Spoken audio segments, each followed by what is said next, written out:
Assalamu alaikum. Well, students, in this lecture, we are going to cover remaining types of verb. एक दफ़ा फिर मैं explain करने लगा हूँ कि वर्ब जो है वो किसे कहते हैं. वर्ब एक्शन को नहीं कहते हैं. वर्ब की क्या डेफिनेशन है कि वर्ब एक ऐसा पार्ट ऑफ स्पीच है, एक ऐसा वर्ड है विच डिस्क्राइब द सब्जेक्ट, जो सब्जेक्ट के बारे में बताता है, और वर्ब हमेशा एक्शन नहीं होता है. Let's see it's remaining types. Transitive verb or intransitive verb, very important prominent types of verb है. Transitive verb, the verb which takes an object to complete its meaning. ऐसा verb जिसको अपने मानी, अपना सेंस कंप्लीट करने के लिए, complete meanings देने के लिए, कंप्लीट मानी देने के लिए ऑब्जेक्ट की जरूरत होती है, उसे क्या कहते हैं? Transitive verb. अब जरा ज़हन को घुमाएं कि ऑब्जेक्ट क्या होता है. हम प्रीवियस लेक्चर्स में डिस्कस कर चुके हैं. ऑब्जेक्ट जो है वो रिसीवर ऑफ एन एक्शन होता है. किसका आंसर होता है? व्हाट का आंसर होता है या हुम का आंसर होता है. हम एक्शन वर्ब के बाद व्हाट लगाते हैं या हुम लगाते हैं, और उसका जो आंसर आता है उसे क्या कहते हैं? ऑब्जेक्ट कहते हैं. जो ऑब्जेक्ट है उस सेंटेंस में होता है जिसमें कोई ना कोई एक्शन हो रहा होता है. जिस सेंटेंस में कोई एक्शन नहीं होता उसमें जो है ऑब्जेक्ट नहीं होता है. अब इसमें हम देखते हैं ट्रांसिटिव वर्ब ऐसा वर्ब है जिसको किसकी जरूरत होती है? ऑब्जेक्ट की. अगर उसके साथ हम ऑब्जेक्ट ना लगाए, और ऑब्जेक्ट क्या होता है? नाउन होता है या प्रोनाउन होता है. तो अगर हम उसके साथ ऑब्जेक्ट ना लगाए तो उसके मीनिंग समझ नहीं आते, वो इनकम्प्लीट सेंस देता है. अब इस एग्जांपल में आप देखें, ही टोल्ड, उसने बताया. अगर हम यहाँ पे फुल स्टॉप लगा देते हैं तो क्या इसकी कोई समझ आ जाती है? He told, what he told, उसने क्या बताया. अगर सिर्फ इतनी स्टेटमेंट आप लिख देते हैं तो जो रीडर है, जो पढ़ने वाला है, क्या उसे समझ आ जाएगी किस चीज की बात हो रही है? समझ नहीं आएगी. तो लिहाजा ये जो वर्ब है ये अपने कंप्लीट सेंस नहीं दे रहा है. इसे इसके साथ देखिए हम ऑब्जेक्ट लगाते हैं, फिर इसके मीनिंग्स जो है वो कंप्लीट हो जाएंगे. ही टोल्ड अ स्टोरी, उसने एक कहानी बताई, एक कहानी सुनाई. तो अब देखें ये जो स्टोरी है ये इसके साथ क्या है? ये इसके साथ हमने ऑब्जेक्ट लगाया है. ऑब्जेक्ट किसका आंसर होता है? व्हाट का. He told what a story, तो ये यहाँ पे ऑब्जेक्ट है. अब ऑब्जेक्ट हमने लगाया इसके साथ, तो इस टोल्ड ने हमने कंप्लीट मानी दी है, और इसकी हमें समझ आ गई कि ही टोल्ड अ स्टोरी. ये बात पूरी तरह समझ में आ जाती है कि उसने एक कहानी सुनाई. सेकंड एग्जांपल देखें, बॉयज फ्लाई, लड़के जो है वो उड़ाते हैं. अब हम अगर ये कहें कि बॉयज फ्लाई, लड़के उड़ते हैं, तो ये कोई सेंस ही नहीं बनती है. ठीक है. अगर हम इसको इस तरह ट्रांसलेट करें कि लड़के उड़ाते हैं, व्हाट दे फ्लाई, क्या उड़ाते हैं, अगर हम फुल स्टॉप दें तो ये भी अपने कंप्लीट सेंस नहीं देता है. अगर हम इसको ऐसे लिखें कि बर्ड्स फ्लाई काइट्स, पतंग उड़ाते हैं. अब हमने इसके साथ ये क्या लगाया है? ऑब्जेक्ट लगाया है. तो इस सेंटेंस के जो मीनिंग्स हैं, इस वर्ब के जो मीनिंग है वो हमें अच्छी तरह समझ आ गए. Boys fly what kites, object इसके साथ लग गया, इसकी हमें अच्छी तरह समझ आ गई. इस फ्लाई ने अपने कंप्लीट सेंस दिया. ही रोट, उसने लिखा, ये भी incomplete sense. What he wrote, अगर हम इसके साथ ऐसे लिखें, he wrote a story, he wrote a letter, उसने एक खत लिखा, उसने एक कहानी लिखी. ही रोट अगर हम यहां तक कहें तो वर्ब अपने कंप्लीट मीनिंग नहीं दे रहा है. अगर हम इसके साथ स्टोरी लिखते हैं या लेटर लिखते हैं तो फिर इसकी हमें समझ आ जाती है, ये अपने सेंस इसका कंप्लीट हो जाता है. He wrote what a story, what का आंसर क्या होता है जी? ऑब्जेक्ट होता है. तो आई होप आपको समझ आ गई होगी. यानी कि ट्रांसिटिव वर्ब को समझने के लिए ऑब्जेक्ट को समझना जरूरी है. और ऑब्जेक्ट उस सेंटेंस में होता है जिसमें कोई ना कोई एक्शन हो रहा होता है, जिसमें कोई ना कोई एक्शन वर्ब होता है. अगर ऑब्जेक्ट की अभी भी समझ नहीं आई, मैंने कोशिश की है समझाने की, तो आप जो है प्रीवियस जो लेक्चर है ना, कि फंक्शंस ऑफ नाउन जो लेक्चर है इस चैनल पे, वो लेक्चर आप देख लें, अच्छी तरह आपको ये समझ आ जाएगी. अब हम आगे देखते हैं इंट्रांसिटिव वर्ब. ये उसके बिल्कुल अपोजिट है. The verb which doesn't take an object to complete its sense।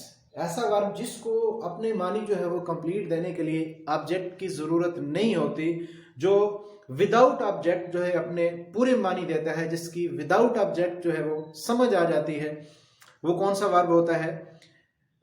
Intransitive verb. Let's see it's examples. Birds fly, परिंदे उड़ते हैं। अब देखिए ये एक फैक्ट है कि बर्ड्स फ्लाई, परिंदे उड़ते हैं। इस फ्लाई ने अपने कंप्लीट सेंस दिए, तो ये कौन सा वर्ब है हमारे पास? ये इंट्रांसिटिव वर्ब है। क्रॉप्स ग्रो, फसलें उगती हैं, कोई क्वेश्चन रेज नहीं होता यहाँ पे। जिस तरह हमने ये लिखा कि ही रोट, उसने लिखा, क्या लिखा उसने? तो क्रॉप्स ग्रो, फसलें उगती हैं, ये ग्रो भी अपने पूरे मानी दे रहा है, लिहाजा कौन सा वर्ब है? इंट्रांसिटिव वर्ब है। नेक्स्ट देखें, क्लाउड थंडर, बादल जो है वो गरजते हैं, ठीक है, ये भी कंप्लीट सेंस दे रहा है। तो ये थंडर कौन सा वर्ब है? ये भी इंट्रांसिटिव वर्ब है। नेक्स्ट देखें, डॉग्स बार्क, कुत्ते जो है वो भौंकते हैं, ये बार्क जो है क्योंकि उनका काम ही यही है, तो ये भी कंप्लीट सेंस दे रहा है। तो ये कौन सा वर्ब हुआ जी? ये भी इंट्रांसिटिव वर्ब। अब अगर हम ऐसे लिखते हैं कि birds fly in the sky, birds fly in the sky, birds fly in the trees, birds fly in the garden। अगर हम कहते हैं कि ये जो स्काई हमने यहाँ पे लगाया है ये ऑब्जेक्ट है, तो हम इसको कैसे समझेंगे? ये ऑब्जेक्ट यहाँ पे नहीं है। क्यों? कि ऑब्जेक्ट किसका आंसर होता है? व्हाट का आंसर होता है। और इन द स्काई जो है या इन द ट्रीज है, इन द गार्डन है, वो व्हाट का आंसर तो नहीं है। Birds fly what, in the sky तो नहीं आएगा। बर्ड्स फ्लाई वेयर, कहाँ उड़ते हैं? In the sky. ये तो वेयर का आंसर है, और वेयर का आंसर वर्ब होता है। ऑब्जेक्ट सिर्फ और सिर्फ किसका आंसर होता है? व्हाट का आंसर होता है या whom का आंसर होता है, जो कि यहाँ पे नहीं है। I hope to some extent you may have understood, किसी हद तक समझ आ गई होगी। आगे बढ़ते हैं। फ्रेजल वर्ब, जो कि हर स्टूडेंट ने काफी सारे याद भी किए होते हैं, रट्टा भी लगाया होता है, और हर बुक में लिखे भी होते हैं, क्योंकि ये एग्जाम में आते हैं, इसलिए स्टूडेंट्स ने जो है ना क्रैम किया होता है, रट्टा लगाया होता है, याद भी होते हैं, नंबर भी आ जाते हैं। लेकिन अगर ये पूछा जाए कि फ्रेजल वर्ब कहते किसे हैं, ये पता नहीं है। आज इसको हम समझते हैं। फ्रेजल वर्ब जो है combination of verb and preposition, कि हम वर्ब को यानी एक्शन वर्ब को और उसके साथ कोई प्रेपोजिशन लगा दें, ठीक है, तो वो कौन सा वर्ब बन जाता है? Phrasal verb. Verb plus preposition, यानी combination of verb and preposition, collection of verb and preposition, group of verb and preposition is called phrasal verb। He jumped into the river। अब देखिए jump जो है इसमें verb है, इसके साथ हमने into जो है वो preposition लगाया है। preposition की हमें कैसे समझ आती है कि preposition के बाद जो है कोई ना कोई नाउन यूज होता है। अब हम देखते हैं कि रिवर इसके बाद जो है वो नाउन यूज हो रहा है, तो इट मीन कि ये प्रेपोजिशन है, ठीक है। और ये जो है जंप इनटू, ये कौन सा वर्ब है? ये फ्रेजल वर्ब है। फ्रेजल का पी से मैंने पी वी कर दिया, phrasal verb. I cut down the tree,